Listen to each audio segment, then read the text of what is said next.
and welcome to Kaiserreich, the ideal way to play Hearts of Iron 4. Today we are playing as Norway in the newly released version of Kaiserreich, version 0.9 Aurora Borealis, which brings a whole swath of changes to Scandinavia, to, well, the Nordic nations, Iceland. It changes the American Civil War quite a bit, and some small changes to Russia, as well as some map changes in Eastern Europe. I haven't figured out what they are yet. I did a video on the patch notes and everything. It's not that too exciting, and I couldn't really find the changes over here, but I did see some changes to Norway and everything, and the biggest change that I am very excited about is the fact that now the Nordic Federation actually works. This was bugged in the past, and now finally it actually works, and I'm so excited for it. Let's turn this up a little bit.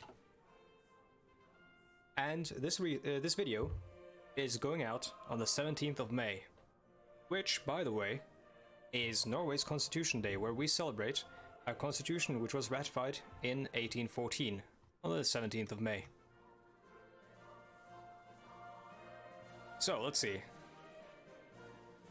As Norway, we have the 3rd Sjøforsvarsdistrikt. As you can, if you can't tell yet, I am Norwegian, so I can pronounce these things, and I'll try to translate everything for you as well. So, the 3rd Sjøforsvarsdistrikt, tredje Sjøforsvarsdistrikt, means the third, third naval defense district.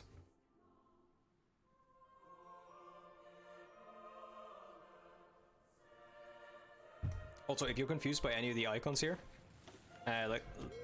these icons as well as the icons over here, I'm using the NATO division icons, which also adds some new fleet division icons and stuff, or fleet icons. It's a mod which you'll find in the mod list down below in the comments, or sorry, in the description. Anyways, yeah. So the third, these guys are submarines. We have 3 submarines. B1, B3, and B8. They're all submarines from the First World War, the Weltkrieg. We have, let's see how many troops we have. Let's form them all into an army. We have 9 divisions. And we have more than 1 fleet. We actually have the 2nd Sjøforsvarsdistrikt, which also has submarines in it. We're going to pull them out because we don't need submarines in fleets that aren't, you know, submarine squadrons, and we're going to put them in the 3rd Sjøforsvarsdistrikt. More submarines here in the 1st Sjøforsvarsdistrikt. I keep saying it wrong. Sjø and Sø. Sjøforsvar. There we go. So, we've got all of our submarines now going into 1 district. And we will call this the 1st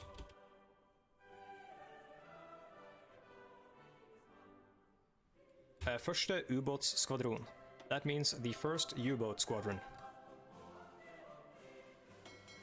Then we have the 2nd district here. We can probably merge these together because we really don't have a very impressive navy. I mean, we have some hefty ships.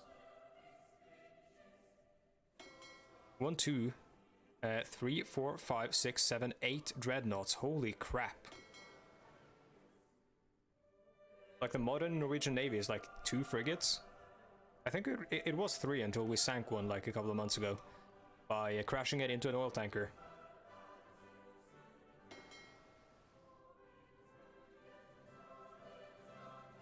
Yeah, yes. Let's see.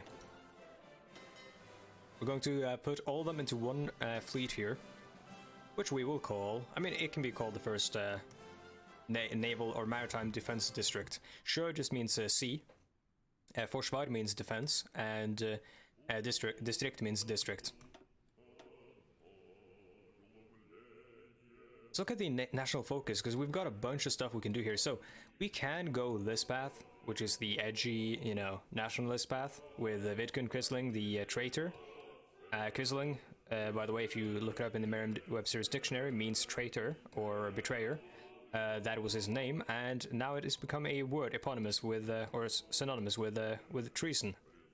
He was the person who collaborated with the Nazi regime and, you know, helped foment a coup, which, you know, the coup wasn't really like much. He just went into the National Broadcasting Service radio station in Oslo and just announced that he was now prime minister. And then the Germans came in and put a Reichskommissar in charge instead and sort of sidelined him, and he was like, you know, couldn't do much about that. Anyway, so we have the NTH, Norwegian Institute of Technology. Our most skilled scientific institution in the fields of technical and industrial development. By increasing their funding, we can expect breakthroughs within several fields of industrial expertise. So this one is good for the early industry. If you watched anything I've done before in Kaiserreich, you know that I love getting the early industry done. Let's keep it on weighted shuffle so we get some Norwegian music for a while. And then we'll set it to a normal shuffle, as I usually do once we get further into the playthrough. Yeah, so the NTH, Norges Tekniske Høgskole, I think it's, this is like a, yeah, because this is not the actual Norwegian Technical Institute that we have today, which is NTNU, I think, which is the Norwegian Technical Institute, which is over here in Trondheim, or Trondheim.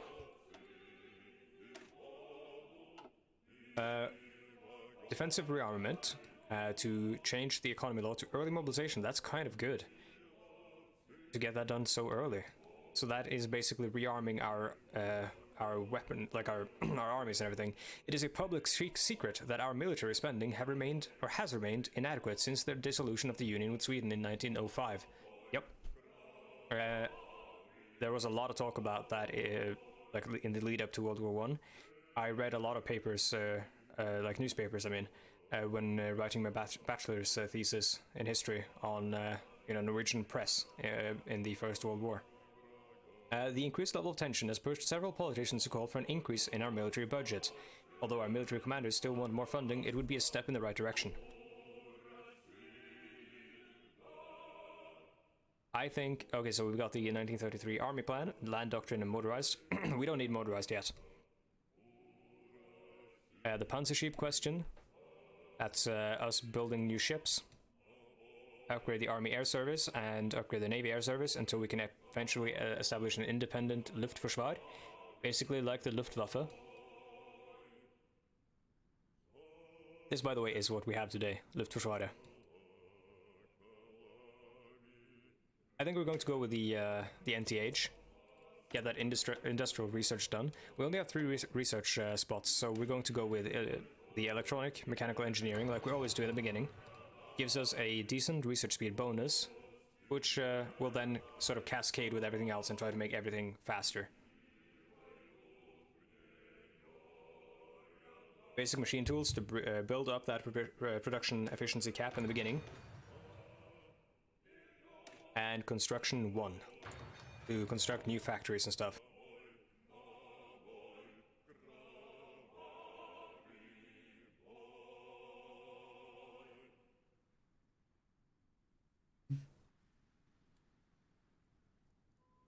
Okay, so let's see.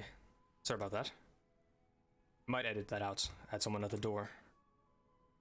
So we have got 5 civilian factories. 3 are busy right now, in use by consumer goods. And with Sweden, let's see here. They have 10 to 12. Yeah, so we are the Scandinavian underdog, I think. I mean, we're comparable to, we're lesser than Denmark. In the Nordic sense, we are better out ahead than Iceland, but worse ahead than, like worse for wear than Finland. Though Finland, I believe, does have the help of, yeah, they've got the German backing there. Let's say 3 civilian factories. Let's use them to build more civilian factories. But first, we do have military factories, don't we? Yes, we do. So always in the beginning, convert those to civilian factories, because that's cheaper than building new ones, and then those will help you build even more.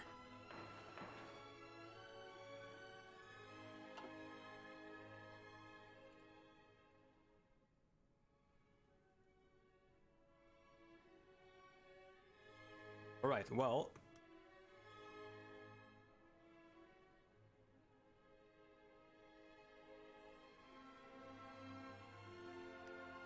let's unpause, actually, because we've done everything we need to do. And let's start, while we're on pause, let's start looking at our army here then. So we got a bunch of pretty famous Norwegian generals here. Oh yeah, okay, so we've got the state of Norway. Like in all Kaiserreich nations, whenever you start a nation, they give you a event that tells you what's going on in the world, or in your corner of the world. This is the Norwegian Parliament building, over here. The state of Norway. Norway is standing at a crossroad in history. While the nation is relatively prosperous, civil society is plagued by political infighting and stagnation. The left is divided as a result of schisms within the once dominant Labour Party. I think they are. Oh, it says here actually. In 1921, the moderate faction broke away from the formed broke away and formed the Social Democratic Labour Party, while the radical syndicalist wing broke away from the Norwegian Syndicalist Federation in 1923. In addition, the Norwegian Communist Party is struggling, and there are rumors about forming a new vanguard party of the far left, based on the principles of national syndicalism. Oof. On the opposite end of the political spectrum, several nationalist organizations are jockeying for power and influence. While they are somewhat united in their opposition to socialism, their means and goals differ. While the political infighting has not resulted in violence, the ruling Liberal Party is mostly powerless to handle pressing issues due to its minority government. As dark clouds are gathering once more over Europe, the people are anxiously awaiting the election in October 1936. So, in Norway, pretty much every government has been a minority government, except for, like, let's see, we had some, we had, like, basically Labour since 1945 and onwards to, like, the 80s almost, and in the 80s there were a lot of right-wing governments, like, you know, European right-wing, obviously, with the party called Hoi4, right, and then after that, we've had some, like, strong Labour government, like a couple under Jens Stoltenberg. He's now the General Secretary of NATO. But other than that, it's pretty much always been a minority government, and the sort of like crippling situation there is that, you know, the fact that you can't really do anything without having all the parties in the government, you know, on your side. Because then, if you you know, anger one small party, they can just, you know, topple the government by just leaving your government, and then someone else gets a chance to form it. Usually that's the opposition.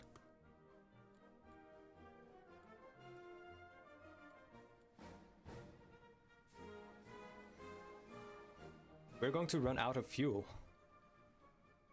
Consumption, let's see, air, 133 per day. That's maximum, but we're not consuming anything. Navy is consuming 712 per day. Oh, okay, that's their them repositioning. And army isn't producing or consuming anything. Yeah, that's going to be fine. So let's see. Let's create one army here called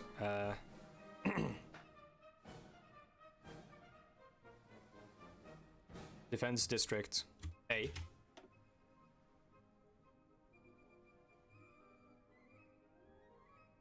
Do we have lettered?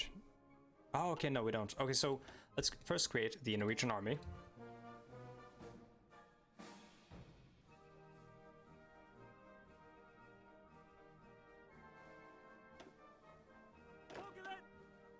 And then under the Norwegian army, we're going to have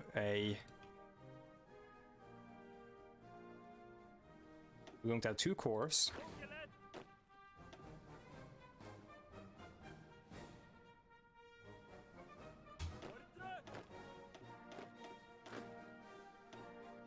And each corps, let's see, one corps is going to be led by Gustav Fleischer. And one is going to be led by Otto Ruge. I wonder if Otto Ruge is the man who was in charge of the defenses at the sort of bay here in Oslo that sank the Blücher during the Nazi invasion. I think he was. Unless I'm completely misremembering. It might be Eriksson. We'll put Otto Ruge in charge of the first corps. We're going to put the second corps up here. Let's see, he's got Trickster and he's got Winter Specialist. Let's put him up here in the region called Finnmark. Finnmark. So named for the indigenous people who used to live here. They still live there though. They were called the Finns often. They weren't actually Finns, but it was kind of like a misnomer. Right, unpause, and let's see here. The Norwegian army. Christian Låke. Field Marshal Christian Låke. Let's put him in charge then. We don't have many options. Don't have command power to raise someone else, or to promote someone else, I suppose. We'll give him defensive doctrine. Oh, we can't yet. We don't have command power, as I just said. So he is the Norwegian army. The Norwegian army will just give him an N. Red. The first corps will put them as white. And, oh, assassination of President Kerensky, the thing that happens at the beginning of every Kaiserreich game. How barbaric. The Russian Republican president has been killed. That's him. Oh, sorry, no, that's Dmitry Pavlovich Romanov, so we got a Romanov in charge. So they can crown him as the new Tsar of Russia. Cool, okay, so, let's see. The first corps here. White. Second corps. Blue. Red, white, blue. Color of the flag. End of the NKP. Oh!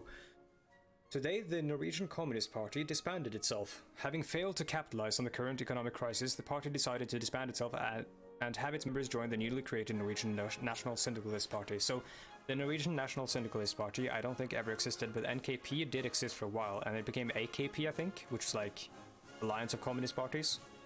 And now I think NKP actually still exists, or AKP exists, but they're very fringe, receiving something like 3,300 votes last election, like in total. The party decided to disband itself and have its members join the newly created Norwegian National Syndicalist Party, based upon the new teaching of politicians such as Benito Mussolini and Oswald Mosley, popularly known as totalism. The party hopes to aspire to greater things than communism ever proved capable of. Yet another party on the left. Norges Nasjonalsyndikalistiske Parti.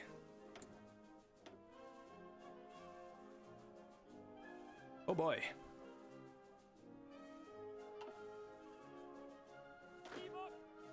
Alright, so we've got the Dragoons.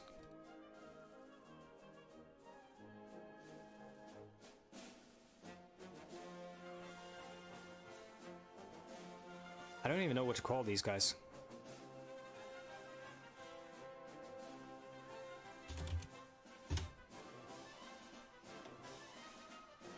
Probably won't have more than this corps. This is just like the first Dragoon Corps, like the first Cavalry Corps. Yeah, we probably won't have any more than this one.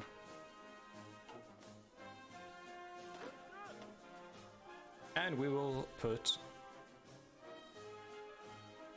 Let's just put Trygve Frivold Graf Wang in charge. That is quite a name.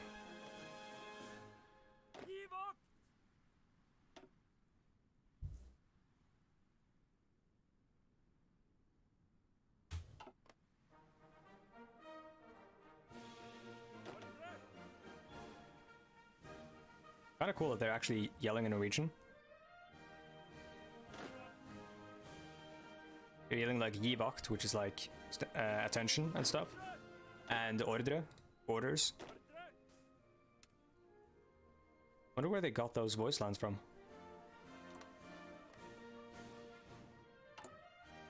Of course, we aren't training any divisions. We don't really have a lot of manpower, but we should still train some infantry divisions. Just train them in Oslo, and let's have a look at their designs. They're actually fucking garbage. We've got engineer companies, we've got militia, and we've got infantry. Militia obviously not good. I need to get rid of this, because militia is like, that's a thing you do when you have a lot of manpower and not anything else.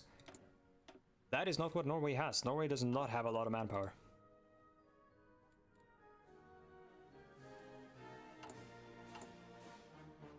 Like, let's look at the militia here in terms of what they use. Manpower 1,500. Yeah, it's the same manpower, just half the equipment. Actually, terrible designs.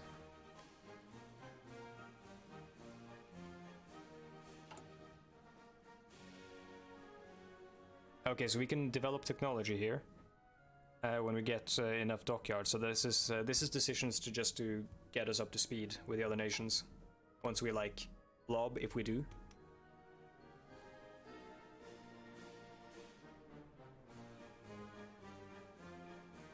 Not a lot has happened in the world yet.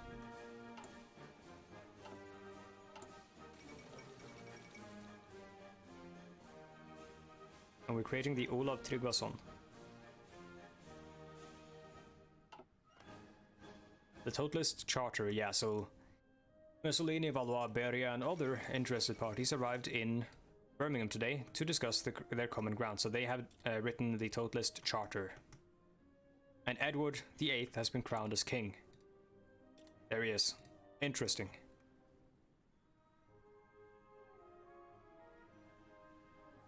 Those are events that fire every time you play this game. I'm sorry if you find those interesting. I've read them so many times now, so if you do want to read them, just pause the video and read them, and then resume it afterwards.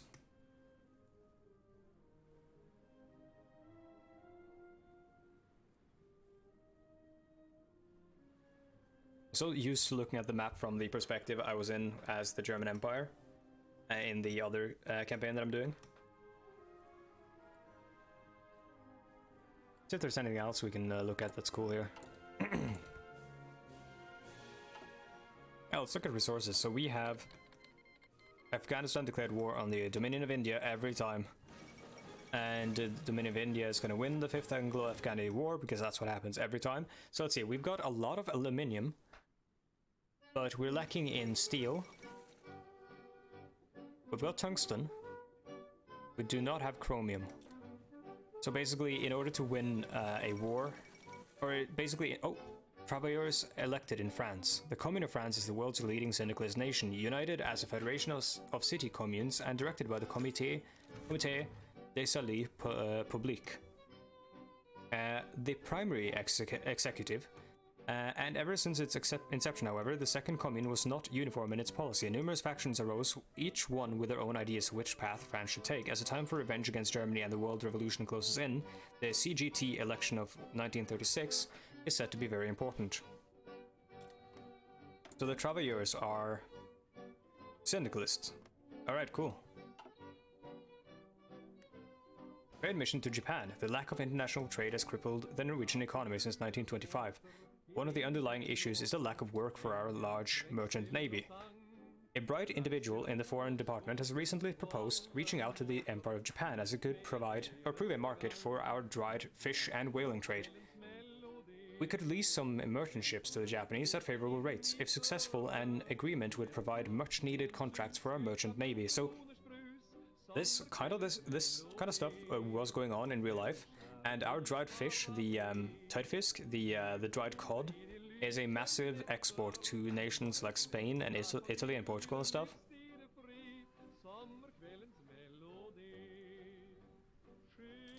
Let us send a trade delegation, of course, yeah.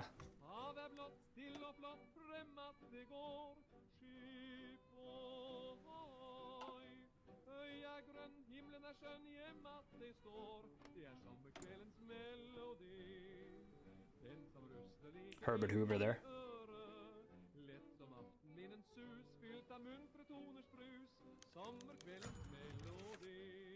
Norvego. Is that how you write that? Norvego? A Norvego-Japanese trade agreement of 1936. Our proposal for a trade agreement has been accepted by the Japanese government and was signed in Tokyo this morning. It will provide much needed relief for parts of our economy. Very good. What if our sluggish economy? And we got building slots and new buildings. Now we're lacking in steel, which we can buy from the United States. Peace deal has been signed between the Dominion of Canada and Afghanistan, ending their hostilities. They have taken territory from them.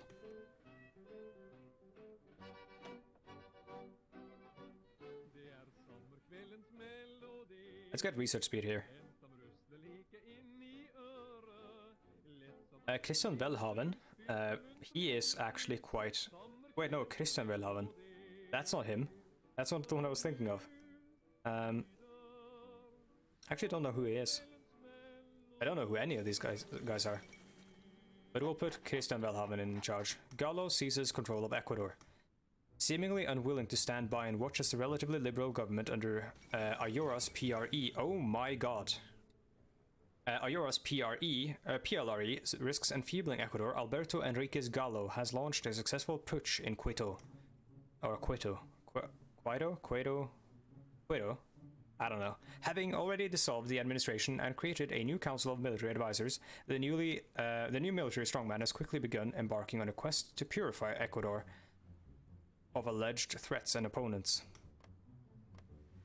So, this is... I've never seen him before. Oh, dude, he looks like Jason Isaacs, I think. The guy who played... what's the Russian general's name? In Death of Stalin, he played the Russian general who says, like, you know, I fucked Germany, I can handle a bunch of whatever. I forget the name of the Zhukov. He played Zhukov. Georgy Zhukov. Yeah, this dude looks like Georgy Zhukov, played by Jason Isaacs in Death of Stalin. I think his name is Jason Isaacs. Though the nation has recently been viewed positively as a friendly business environment for foreign investors, whether that state of affairs will be preserved by the new regime is unknown. It seems that Quito's liberalism just couldn't last. And we have the restoration of democracy in Australasia by Governor General William Birdwood. Oh no, sorry. It's been under him for a long time, but now... Stanley Bruce's United Australasia Party achieving a majority government in the Canberra Parliament. Sorry if you can hear my stomach rumbling. I need to grab something to eat after this is done.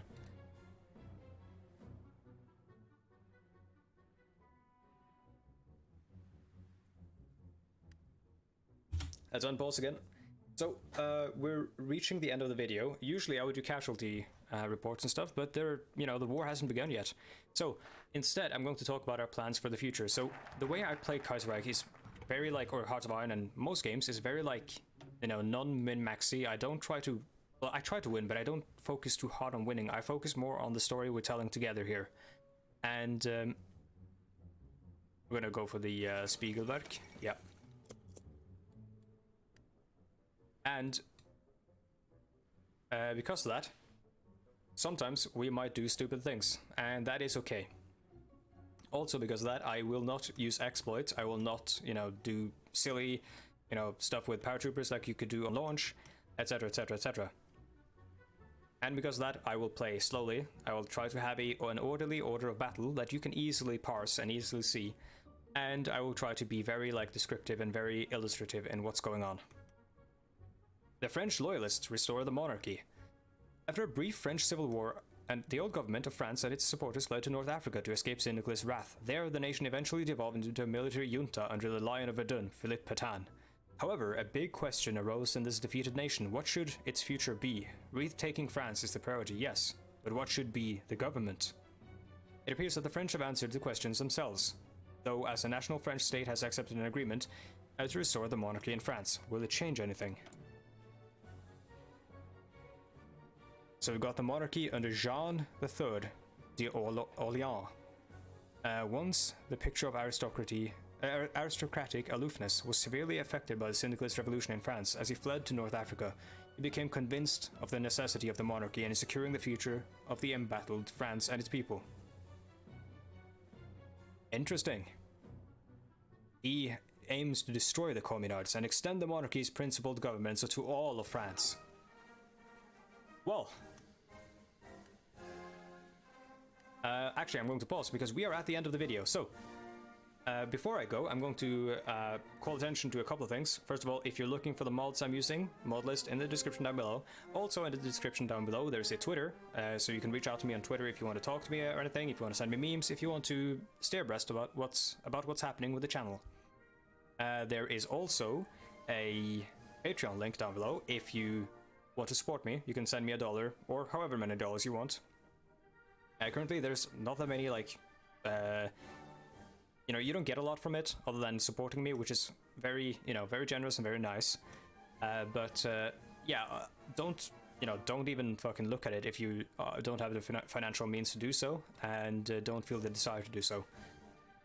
Also, another way of supporting the channel, there is a Humble Bundle link down below, which is the Humble Bundle store, where you can buy Hearts of Iron 4 and the expansions. And if you use the link down below to buy them, I actually get a small cut at no extra cost to you, and I think you can actually get a Steam key from them as well. So like, even like, it's basically like buying it on Steam, but you know, you help me as well. And Humble Bundle is a very trusted retailer. They do a lot of great things with like in regards to charity and everything. Currently, if you buy it there, you're going to be giving a small charitable donation as well to Wikipedia. But you can change that to either go all towards the devs, or you can send it to, you know, Child's Play or any other charity of your choice. I've just set it to Wikipedia because I like Wikipedia a lot, and I think what they do is incredibly important to us in this day and age. Anyways, thank you for watching, and hopefully I will see you next time. Goodbye.